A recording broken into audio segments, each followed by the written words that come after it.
I'm Anita Collier.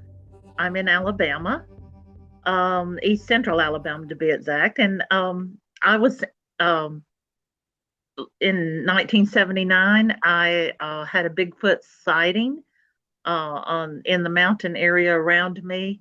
Now we're at the base of the Appalachian mountain chain, and that sighting, I was scared to death. I was on a date, in fact, and uh, after that sighting, I just kind of stayed really quiet for a number of years. And at that time, you would be labeled crazy if you said you saw a Bigfoot. So the date and I never said anything about it. I just lived in fear that this was going to track me down.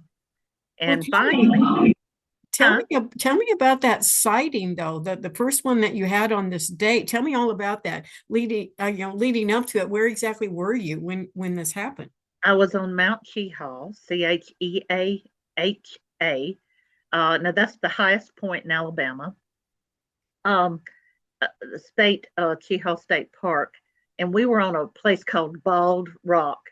At that time, you had to hike out a couple of miles to go to Bald Rock, and the reason they called it Bald BALD Rock is because it looks like a bald place on the side of the hill.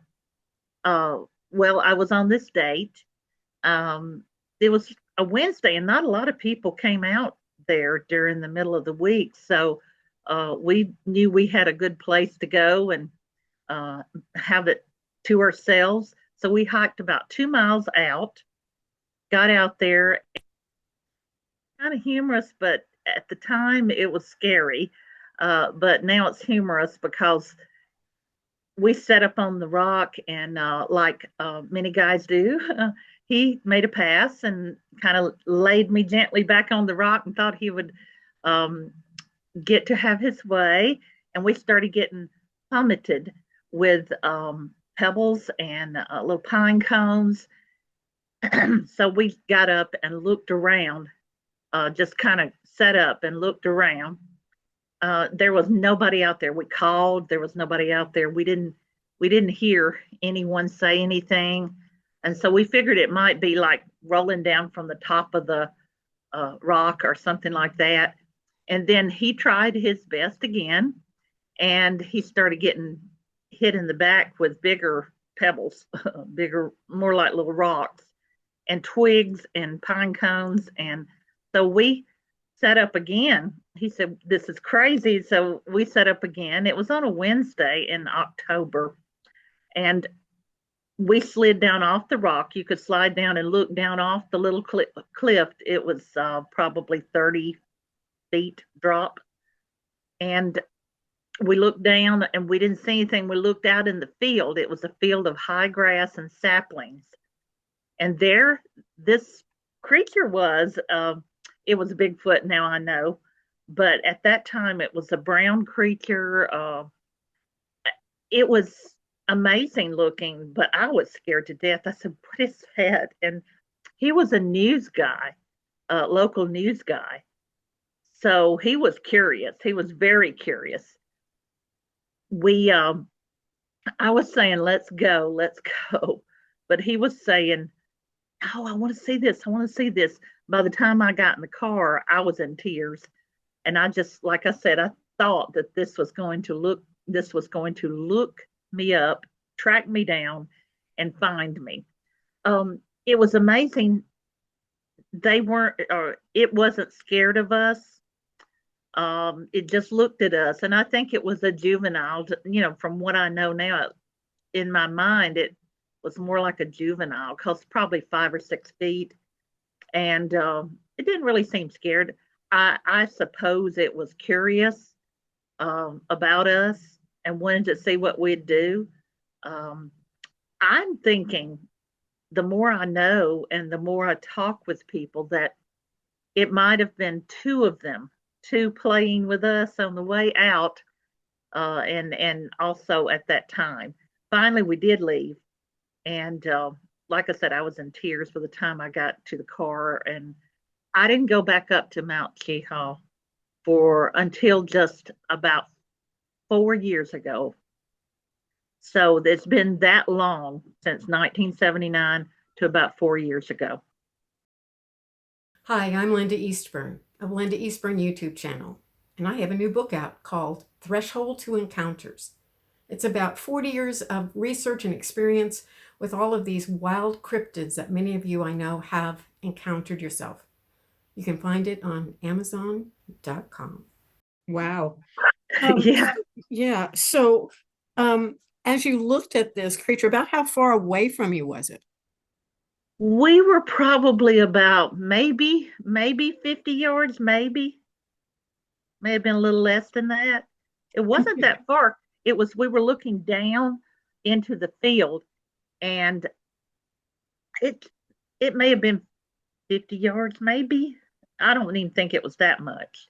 And what features did you see? It was looking right at you. So what did you It know? was it was not real hairy in the face, just a little bit around the edges of the face, like around the edges where the hairline it was. Just a little bit of hair maybe on the face. The arms were long, uh, like longer than like human arms. Um, it was standing bipedal. So, I mean, and it walked away bipedal. It just stood there and looked at us and then just turned and just lumbered off slowly and casually to the woods behind it. But it was a reddish brown hair. It was, um, I mean, the eyes were different, but they were more like, is more humanish to me, like a big hairy creature that had human features, but the features were all over size. Um, like the arms were longer, and we couldn't see the feet because the grass was up probably to the knees. So, but I was not trying to record the features at that time. I was trying to get away. But I think it was two, because on the way out, as we were hiking out, there was this smell of like decaying, mossy smell, if that makes sense. Um, I smelled moss, but you smelled this decay, and we were both commenting on there must be something dead out here. So, we would have never seen another one tracking us on the way out. So it was about 2 miles on the way out. I mean, so they could have been tracking us all along. Exactly. And that's why I think it was two, because I don't think one would have jumped down 30 feet without us knowing, because it would have made a noise. But the guy, he made me promise that I'd never say his name, because he said, I'm a news person and I'm prominent here, and I'll never get another job. Everybody will think I'm crazy. So I never told anybody out of respect for him. But a few years ago, he passed away. And I thought, well, it's been about 5 years ago he passed away. And I got to thinking about that time we were on the mountain. And that's when I started thinking about, well, I need to tell somebody about my story. This is an interesting story. And I have to tell you, when my grandfather um, was a good storyteller when we were growing up, and he used to tell us kids a story about the hairy man. He grew up on the side of the mountain on the opposite side than we were, and he would tell us the stories about the hairy man. Well, we thought, this is just storytelling. But when I was started telling my story, I had contacted several people. Ken Gerhard was a big person that really helped to guide me into going to my first conference, and telling people and listening, and all. He was at the first one, so I said I'm gonna go to the one that he's at, because um, that way I can meet him and just talk with him a little further and all. And so, of all the places, from me going to Ann Arbor, Michigan for my first conference, I'm not afraid to travel, so I'm cool with that. And he was great about just receiving me, and he said, "Oh, I know who you are," So we talked. But a cool thing was that I was able to tell my story and people would give me feedback. And I was able to talk with creditable researchers. Um, Cliff Barrettman was there that time, and Adam Davies was there, and several people. And I've had all of them at my conference. But um, that was a good time for me to just get a good feel of what was going on. When I got back from the conference, my mother um, asked me, she said, "Oh, who did you meet and what did you learn and what did they talk about and all that?" And I started telling her, and she interrupted me and she said, um, "Remember when your granddad used to tell you stories about the hairy man?" And I said, "Yes." And she said, "Bigfoot. That was Bigfoot. So you saw Bigfoot." And he saw Bigfoot. Um, and I didn't know at that until that time that I have a family legacy of Bigfoot. Yeah, So exactly. So yeah. what was your grandfather's story? What did he tell you? He would tell us they grew up. They were kids playing out in the woods. He and his Frank and Fred, out in the woods every day because they were younger, and the older kids went to work. There was like 6 kids, and the older kids went to work, and they would play out in the woods. Well, he said at night when their mother would want them to come in for supper. Of course, kids don't want to do that. They want to play. They want to adventure in the woods, especially boys. And now good tomboy girls like us.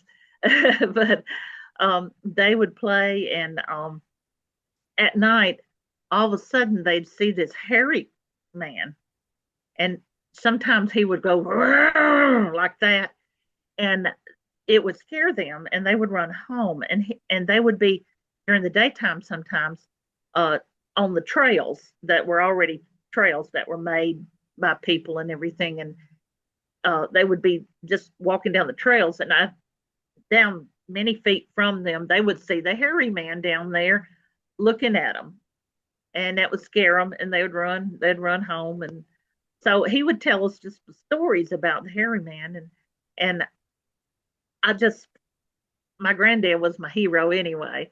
So he was telling us about Bigfoot. And of course, he didn't know it was called Bigfoot. And we didn't either at that time when we were children.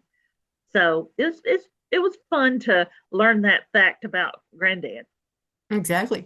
Now, in this area on this mountain, whether it be the side that your grandfather grew up on or whether it be the side that you saw the Bigfoot, do you know if there have been other sightings in that area? Yes, we had a camp out in November. There have been tales of other sightings too up there, but I have a group called Southern Sasquatch Sisters, and we wanted to plan a camp out. I've never done anything like that before, so this was something new to me. But we had 4 ladies, one of them's husband, and we had David Eller come down from Nashville to join us to kind of teach us some Bigfooting 101. And most of these ladies were familiar with Bigfoot and had actually been Bigfooting a little anyway. So we went and camped November 1st, 2nd, I think it was, that weekend of last year, up on the mountain. Close, it wasn't too far, probably as the crow flies, it's probably a mile from where I saw Bigfoot the first time. At night, we had activity all through in our camp. You could see shadows, and it wasn't just tree shadows. Around the edges of the camp, you could hear different sounds that didn't sound like exactly what they were supposed to sound like a bird or something. And I know they mimicked sounds. Well, David had brought a couple of lights, like just lights that shoot up toward the sky, different colors. And he just left them like on the outskirts of the camp. The camp was very primitive.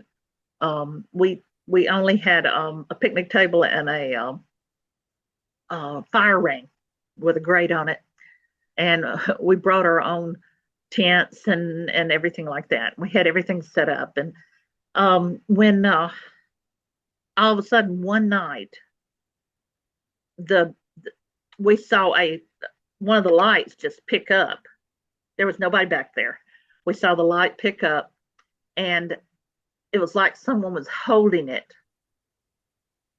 up a little higher. And we looked, and the form of a Bigfoot was behind that.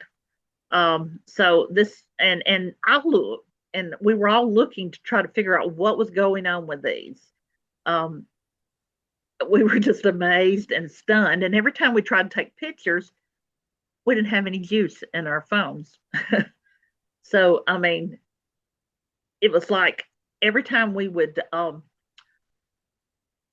charge our phones, they would run down within an hour or two.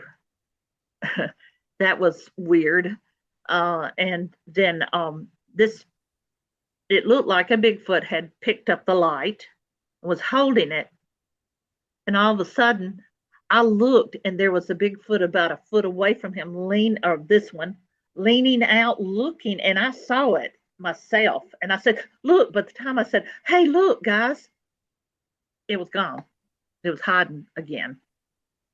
So nobody could see it, but they zapped me the last night. I don't know if you know what I mean by zapped, but Infrasound? yes, ma'am. Yes, ma'am. I call it zapped for a common term, but I did not, and I still don't remember everything that happened that night. David and my research partner and friend, Lanita Bryant, have told me what happened, but I started feeling everybody else had to leave because two of them had to leave to go to their campsite. They had another campsite, and then Janice had to leave because she had to go home. She had to work the next morning. So it was just Lanita and David and me. So all of a sudden, I started hearing this voice that said, "Help me! I need some help." Just in my mind, I need some help. I'm hurt. And so I started listening, and I said, "Did y'all hear that?" Because it sounded like someone said, "Help me! I'm hurt." And they said they didn't hear it. And then all of a sudden, I just felt this pull to go that way into the woods back behind our camp, close to where the lights were. And he had already put the lights up. But then I got up and started that way. And that's kind of all I kind of remember, except for Lanita saying, "You can't go out there. You can't go out there." And David was saying, "Where are you going?" I said, "I'm going to help the Bigfoot that's hurt out there." And I remember that, and that's about it. I don't remember anything else until I woke up in the car the next morning, or that earlier that morning. And I have to tell you about that too. But Well, tell me, they stopped you from going out there, or did you go ahead and go out there? no, I didn't go. I didn't go. They wouldn't let me go. Okay. They said they wouldn't let me go because they were afraid for me, and they were afraid that I was going to get hurt. That it might be just a ploy to get me out there and then hurt me. But I didn't go. David said he led me to the car, and he must have because I woke up in the car. And he closed the door, and he said he kind of like tucked me in like there. But Lanita went to the camp or the tent right beside my car, and she said every once in a while I'd kind of wake up in a groggy state, and I'd hear her say, "Leave me alone," and they were tearing the tent around her, and she was trying to keep them from coming in the tent, and they had already torn some of the tarps down around her. But finally, I woke up completely. Who are when you talking about? Who's they? Lanita, the Bigfoot. Oh, Bigfoot was actually around the camp and tearing the tent down. Yes, ma'am. Uh, she said she saw their shadows on the uh, on the sides of the tent, and she said they were. And she saw them peeking in the top between. We had a. I have to explain our little shanty that we made. we made we had a one of the exhibition tents, and it had three cots in it. That's about all it would hold. And us ladies slept there uh, at 2 nights, and then we had put tarps around it to complete it. It was two sided. It had two sides on it, and then we put tarps around the rest of it with zip ties. And they had already pulled the zip ties down, pulled the tarp down, and that first night they were pulling the flap up. I saw that, but the next night they were pulling the tent down. And Lanita finally came, and I woke up completely when she knocked on the door, and she said, "I can't stand it anymore." She said, "They've already torn the tent down." And they had just about taken all the tarps off, trying to see her. And they weren't trying to hurt us. I really don't think they were trying to hurt us. I'd never felt that way. I felt like they were active, but they were just curious because they wanted to know what we were about. They didn't feel any threat from us. I don't think, because we didn't portray any threat to them. So Lanita came, got in the car with me, and then we both fell asleep again. But it was an amazing weekend. When I say we saw the shadows. I saw one lean out. Janice said she saw one out in the woods. And they saw eye shine. Lanita said she recognized the shape of one up in the tree looking down at us. So, I mean, it was a very active weekend, and it's an active place. I've never, I've never been up there camping before, but I'm going back because I'm so excited about it. But it took me a while to get over that mind infrasound. It took me a while to get over that. It took me at least a week. And I still don't remember everything that happened. I remember what they told me happened. I have a blank spot right there of a few hours that I don't even know what happened. I know I started out toward the woods, and David said no, and Lanita said no. And from then on, I don't know I don't know what happened until I woke up. And so, what did you do the next day? What state did you find the tent in the next day when you woke up? The tarps were mostly torn down. Nothing was gone because I left food out. I left fruit out for them. I left hot dog buns out for them. Some things like that, and they didn't want that. They wanted to see us. It was torn down mostly. We didn't have to take much of it down. It was kind of hanging from a zip tie or two. That was about it. We had to finish getting those down the next morning, but the tarts were mostly gone. I mean, they were not gone, but they were down on the ground. Did you find any footprints or any other evidence? We didn't see anything. David looked around for us, and we kind of looked around to see if we saw anything. I looked around there really where we had poured water and things like that, and didn't see a thing. But you know, I don't know. Uh, I would love to go and just look for footprints out in the woods where we were, especially after a rain. Have you had any other incidences out in the wooded areas or any place that you've researched? Um, I was a hospice nurse for quite a few years. And one of the times when I was called for an emergency for a patient, I took the very back roads, and my area was rural. Most all of my area was very rural. So I would go the back roads as much as possible. I smelled something horrible smell, kind of um, rotty, kind of between rot and poop is what it smelled like. And so I looked, and out in the field by some old farm equipment, I saw a huge, I thought it was a bear at first. And then I stopped and I said, that's a Bigfoot. It was dark. It was really dark and huge. I mean, I can't tell you how big because it was way out in the field. I probably way by way out, maybe 500 feet or more, 1,000 feet. It was big, but it was farm equipment, and I knew it couldn't have been a bear because it was bipedal and it stayed bipedal.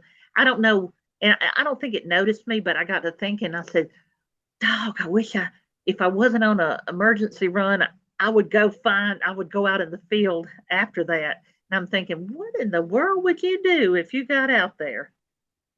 So we don't think right unless we keep our minds in the right place. But I said, what would you do if you got out there? And it was. So I think that was a Bigfoot. I can't How, say how 100%. long how long did you observe it? Not long because I had distressed patient and I had to go, but I stopped for about 2 minutes. Probably wasn't long. And what did Bigfoot do during that 2 minutes that you were observing them?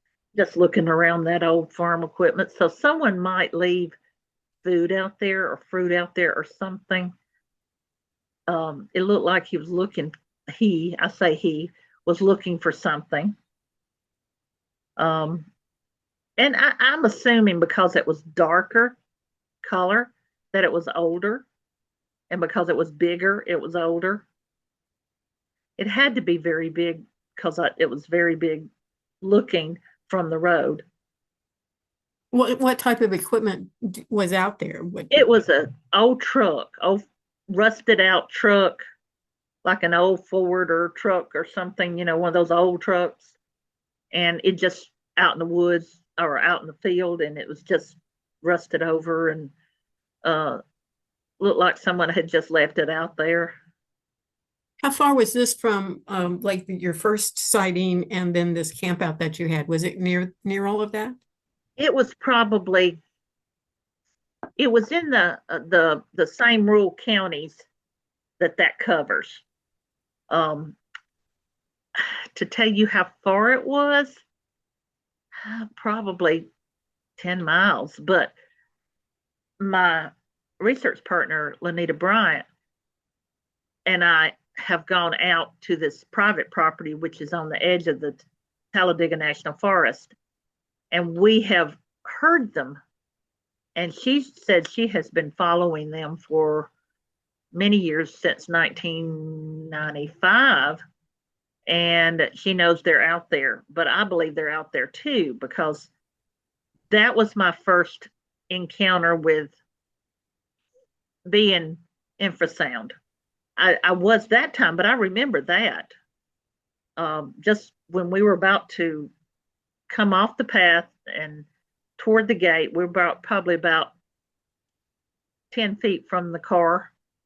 All of a sudden, I felt confused and I felt like I needed to go back into the woods and stay a while. I didn't know why. She said, "You've just been infrasounded." And I said, what? Because I was totally new to this.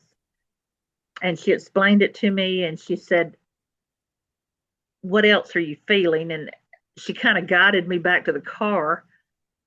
Thank goodness for her again. And I stayed a little disoriented, but I knew what was going on at that time. She said, you don't need to go back. She said, let's go to the car. And so we went to the car, but that was the first. So I don't know why I'm an easy target for them mentally. Um, I know I'm an empath, and that could be it, or it could just be that I don't know, but somehow they knew that I would want to help them on Mount Cheehaw that night. That I would had that. I don't know if they read compassion or if they read that I would want to help them in some way, and I don't know exactly how their mind works, but it's fascinating, and I want to find out more. So, you mentioned a conference. Do you put on a conference? Yes, this would be our fourth year. It's the Alabama Bigfoot Conference. Um, we've had it in a different location each year. I think we finally found a home. This year, Jacksonville State University is helping us by supporting us, helping us to giving their support to us. We are having it on the McClellan property where Jacksonville State Auditorium is out there. Um, and it will be an all day conference. We usually have a meet and greet on Friday night, and that's pending because of the fact that the restaurant we've always gone to is under reconstruction and closed for the time. So we'll have to find somewhere else or not have it. But the next day on Saturday, the 7th, it'll be the 6th and 7th. The 7th, we have speakers and vendors, and we need vendors, and we need people to come and show their support, because the reason I got started in doing a conference is the Alabama Bigfoot Conference. When I was doing hospice nursing, that people would see, the patients and the caregivers would see the back of my phone, and there was a Bigfoot on it. So they would tell me, "Oh, you're interested in Bigfoot. Let me tell you, this is what they did to my chickens," or this is what we hear at night, or we know they're out there because uh, they scare our dogs. Our dogs know they're out there. They hear them at night. They've seen them. Different people, and I said, these people, this is everyday life for them. This is something that happens all the time for them. They steal our chickens. Oh, I love to hear them call to each other down there. And they make whistles and they make sounds and they come and hit the side of the house. So different people told different stories.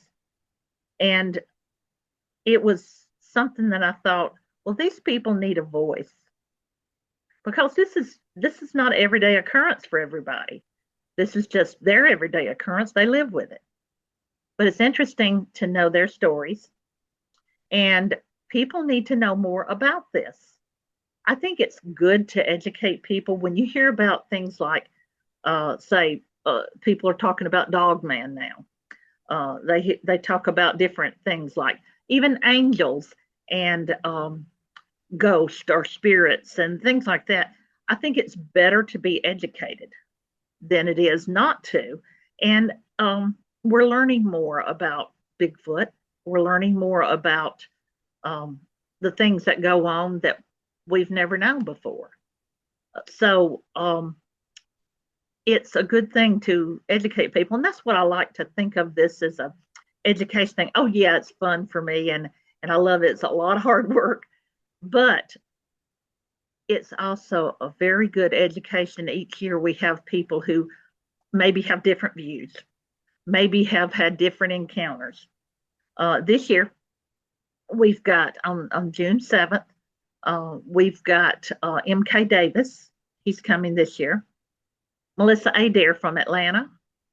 She's a sharp lady who has been to our conference before, and love to hear her talk about her adventures. We've got Ryan Edwards, who is one of our new and upcoming young men in the Bigfoot community. Also, we have Dana Noreldo. He's from Wisconsin, but he's been everywhere. A fantastic photographer. Also, just a Bigfoot person who goes out in the field and does research. All these people do. And let's see, who else? I'm going to be speaking this year. It's the first time I've spoken. So it's it's kind of a new to me to do that. I'm not a speaker. I'm more of a behind the scenes person. But it'll be fun. And It sounds like you'll have a great time. I'd like to just ask you a few questions since you have actually had eyes on Bigfoot. What do you think they are? I think it's more of to me, I'd like to think that they're more of have some kind of human gene in them too. I feel like it because they know too much of they can.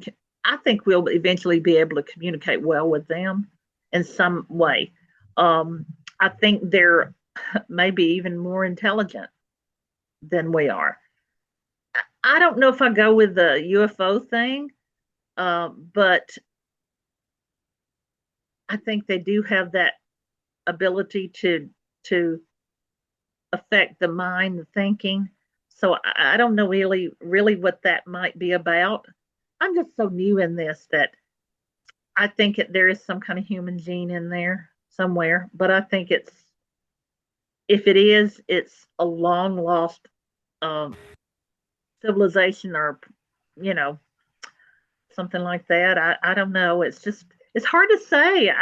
Linda, I just really feel like maybe we just don't know enough about it, and that's what we want to do is find out more. Oh, and to our conference this year, of course, and I don't know why I forgot him, but David Eller is coming from Nashville, and he's been everywhere and done everything too. Yeah, So that should be great.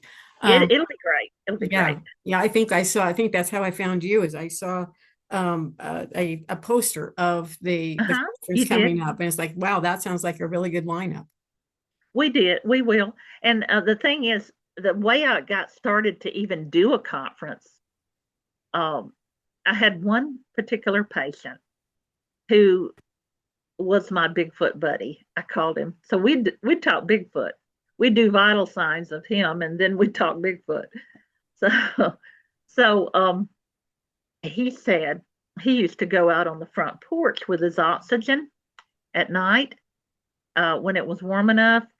And he said, I just listened to them call each other down on the creek bank. And it was a creek that wasn't really far away, just at the end of their yard down the hill. And he said, it was so beautiful to listen to them. And they'd come up and hit the house and they'd bother the chickens or they'd bother the dogs. And so it was fascinating to hear him tell of that love and that interest, even though he could not go down there and look for them. So he he was talking about it one day, and he saw it, and I said, "Oh, guess what? I'm going to the Michigan Bigfoot conference." And I said, "Guess what? Your favorite person? He liked the Finding Bigfoot crew. He saw that on TV a lot." And so I said, "Oh, Cliff Barrettman's going to be there," and and he said, "Oh, get me an autograph or something."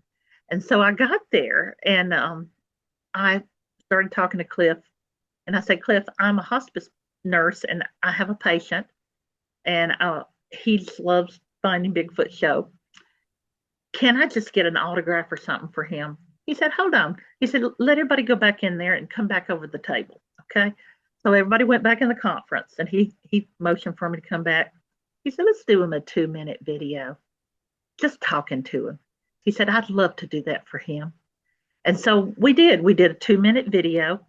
I played it for the guy when I got home, and when I got to his house, and he just, I mean, just tears welled up in his eyes. And of course, I boohooed all the way to the next patient because that touched my heart so much. Absolutely. And I got to thinking, who do I want? I can do these conferences. I mean, I can do these. They were harder than I thought, but I can do these conferences. And why can't we have something like that in our area? Because there's nothing like that in our area. And I thought, now who would I want for the first people to come and be there? And I thought, well, of course, Ken Gerhardt, because Ken was one of the first ones I talked with, and he was one of the ones that was so kind about telling me information and kind of guiding me to talk more about my story.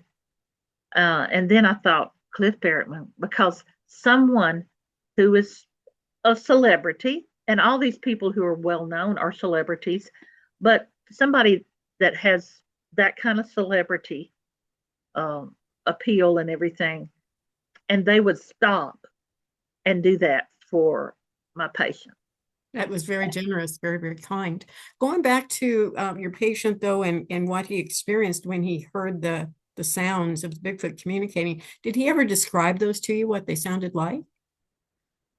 Well, he said they were like a howl, but more like a vocalization that a person could make. But he said, and he told me, he said, they mimic other sounds too. And I said, what do you mean? He said, well, I think they're doing night bird calls and things like that. And I said, well, they could be. He said he'd heard them whistle to each other, and he had heard them howl to each other. He said they're more like a howl, but it could be like more like a human could do it. And he liked the things. He said he wanted to sit back on the back porch and watch for him to come hit the house.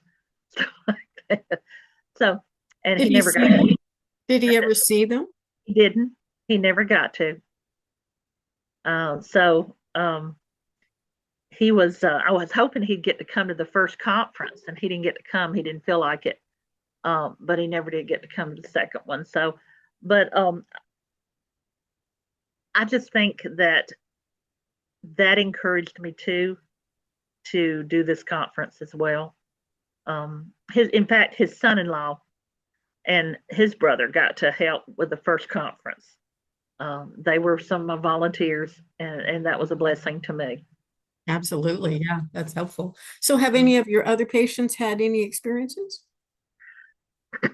One patient caregiver, told me that Bigfoot that are in their area would steal their chickens. Now, I don't know how they knew that. They said they would buy chickens, they'd have them there, next day they'd be gone, and they'd see feathers, you know. So I don't know how they knew that, but I believed them. And one day I know there was I went in to see a patient. I came back out, and there was this thing on the ground that like a circle of sticks, and this weird symbol in the middle, or some they were laid a certain way in the middle. And I thought, now that wasn't there when I came in. And there were no neighbors for several, I mean, wooded areas all around these people. So I don't know where that came from. I don't know if that was a Bigfoot, or if that was some other thing that came in the yard, or somebody that came in the yard, but it wasn't there when I came in. So I never discounted the fact that maybe they knew that I was trying to help the people. I don't know. Exactly. What about orbs? Have you ever seen orbs out in the woods when you've been there? I have. I grew up playing in the woods, and I used to see little orbs all the time, but I thought they were fairies, little fairies. Of course, a child's eyes. But they were little balls of light. So I always thought they were fairies. I never saw portals or anything like that, just little orbs. I've seen little orbs. But mostly as a child, you haven't seen Yeah, those since no, you've been no. an adult. Yeah. But I've had so many different kinds of encounters with different things. Like when I was a child, I used to tell my mother, Mom, look, there's Jesus in the room right there. And she said, there's nobody in the room. But I assumed that it was Jesus. And she said, no, there's nobody in here but us.